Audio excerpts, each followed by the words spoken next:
খাদ্য নিরাপত্তায় অবদান রেখে এ পর্যন্ত ১৬ জন আমেরিকান পেয়েছেন ওয়ার্ল্ড ফুড প্রাইজ। ভারতীয় পেয়েছেন ৬ জন, ইউরোপ ও আফ্রিকার কোনো কোনো দেশের একজন করে পেয়েছেন এই পুরস্কার। বাংলাদেশের ঘরেও এসেছে একবার। ২৪ বছরে এই পুরস্কার পেয়েছেন ৩০ জন। খাদ্য নিরাপত্তা ইস্যুতে সারা বিশ্বের তোলপাড় সময়ে এবার ২৫তম আয়োজন। স্মরণকালের সবচেয়ে বর্ণাঢ্য আয়োজনে সাজানো হয় আইওয়ার ক্যাপিটাল হল। নোবেল পুরস্কারেরই আবহ ছিল গোটা অনুষ্ঠান জুড়ে। ব্রাজিলের সাবেক প্রেসিডেন্ট লুলা তার দেশে ২০০৩ সালের ১২ ভাগ চরম দারিদ্র্য ২০০৯ সালে এসে নামিয়ে আনেন প্রায় ৫ ভাগে।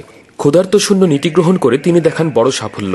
পর্তুগিজ ভাষায় দেওয়া বক্তৃতায় তিনি বলেন, এই পুরস্কারের দাবিদার তার দেশের মেহনতি মানুষ।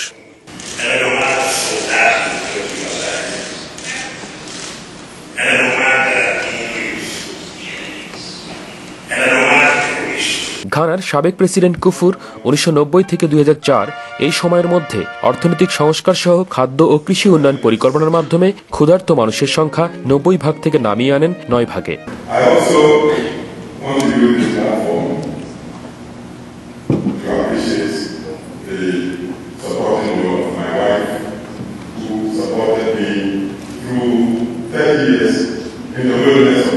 এই দুজন বিরল সম্মানসূচক পুরস্কার গ্রহণ করেন ডক্টর স্বামীনাথনের হাত থেকে ১৯৮৭ সালে, যার হাত দিয়েই এর অভিষেক।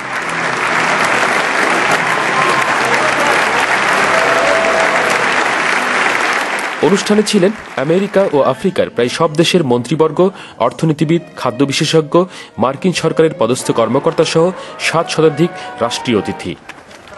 শান্তির জন্য নোবেল আর ক্ষুধামুক্তির জন্য বিশ্ব খাদ্য পুরস্কার। বলা হচ্ছে এই পুরস্কারও নোবেলের চেয়ে কম কিছু। তাহলে কে আগে যাবে, শান্তি না খাদ্য? প্রান্তিক মানুষেরা যাদের কথাই প্রথম উচ্চারিত হয় এই পুরস্কারের মধ্য দিয়ে, তারা চান এ দুটি টিকে থাক সমানে সমান।